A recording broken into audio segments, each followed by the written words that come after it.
Okay, so we have in this equipment, it's a Pitney Bowes relay system of some sort, but for any equipment we get, first thing we do is we visually check it. So this one, obviously this panel is off, pulled that off, it looks like the little hinge was broken. On the back, there's a couple panels that have broken and come loose. We might repair those, we might not, it depends on how easily they can be glued back together or possibly apart manufactured. It all depends.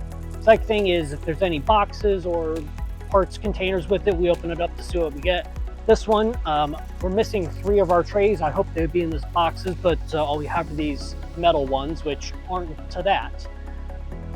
So, you know, we might stop here with this equipment. We might continue on just to see how if it runs at all, being in the shape that it's in.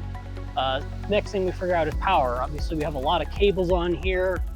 You know, back here we have a whole mess of wires. Just any equipment again, we got to figure out what power does it need, what did the previous owner do for their power setup, how can we get it running here, that sort of thing.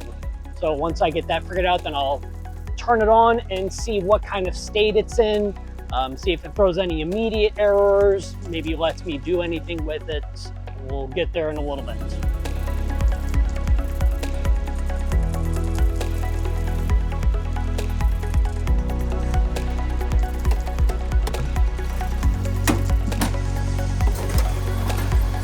Okay, so I gotten this thing all powered up, turned on.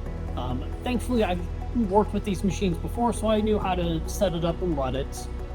If we don't, you know, we find if it comes with manuals, awesome. If not, we look online. Some stuff you can't find it, and so you know it's more dangerous to try and use it without any knowledge than it is to just leave it. But this one, we kept having a jam of the paper in here.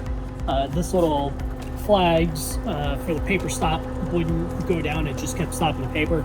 It was just a little jammed up. I just had to force it a couple times, and we got a nice piece through that's finished.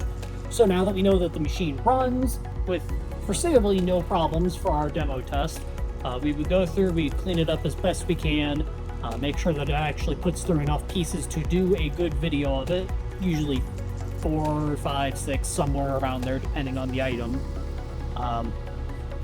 In the course of this, you know, we had this broken panel here. Thankfully, it does not have a interlock stop, so the machine can run with this panel open. You know, it's just what it is.